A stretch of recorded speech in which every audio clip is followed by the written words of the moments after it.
Today we are going to make the most amazing ketogenic chocolate walnut chocolate chip muffins. It's hard to imagine these don't have sugar, but we actually use a combination of stevia and Swerve as our confectioner, and we make an amazing high protein, low carb, sugar-free dessert with this recipe. I've spent a lot of time perfecting it out of different keto recipes.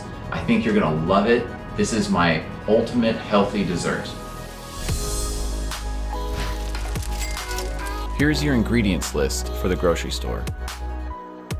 You'll need 1/4 cup of cacao powder, 2 1/4 cups of almond flour, 1/4 cup of SweetLeaf Stevia. Make sure to get the SweetLeaf brand. It's the only one I've found that is free of maltodextrin. Maltodextrin is a corn-based additive that causes big spikes in your blood sugar, so there's no point in using stevia if it has maltodextrin in it.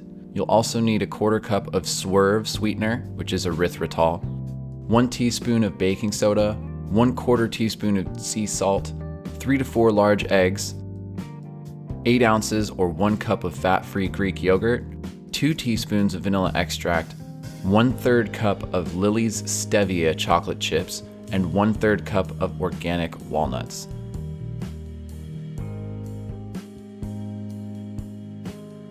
The first step is to spray our little cupcake papers with some non-stick olive oil or Pam.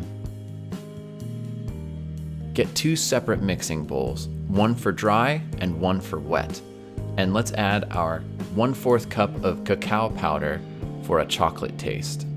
Then let's add the main ingredient, 2 1/4 cups of almond flour.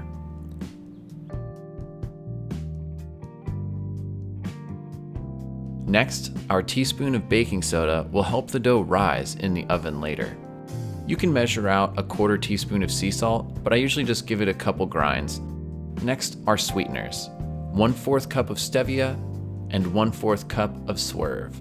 You can use all Swerve or all stevia, but I find combining them reduces stevia's aftertaste, and erythritol has a lower impact on blood sugar than stevia. Now grab our bowl to mix the wet stuff. I start with the eggs and I scramble them up.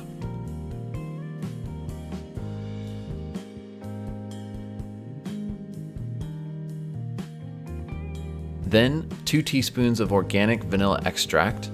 Be careful not to spill, because this stuff is potent and expensive. Next, our 1 cup or 8 ounces of yogurt. I like this Stonyfield organic yogurt because it has really high protein and no added sugar.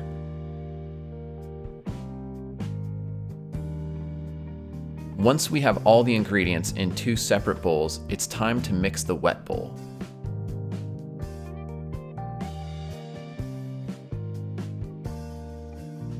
After mixing the wet bowl, add its contents to the dry ingredients bowl. Use a scraper to get out as much as possible from the wet bowl. Now that all the ingredients are in one bowl, we mix that up. It might save your wrists if you use a powered mixer, but I've always been able to do just fine with a common whisk. Mix thoroughly till your batter resembles something like this.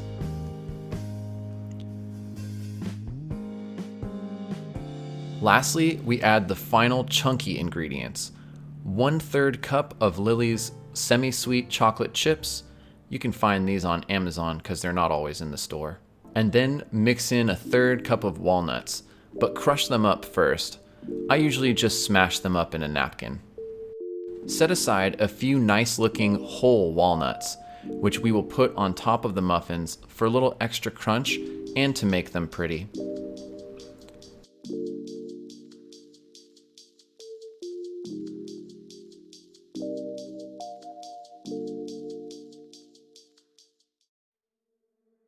I use an ice cream scooper to put the batter into the cupcake pan. Try to make your scoops and cupcakes even in size so they cook evenly. If you have one huge and one tiny muffin, they will not cook the same. So make them even as best you can. Give it a few taps to help get out any air bubbles. Now it's time to add our beautiful whole walnuts on the top.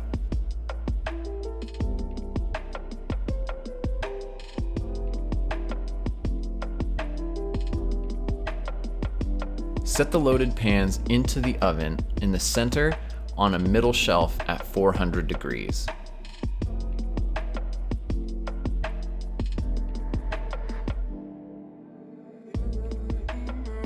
The baking time can be up to 20 minutes, but I will usually take them out 1 or 2 minutes early and I do a toothpick test to see that they are thoroughly cooked.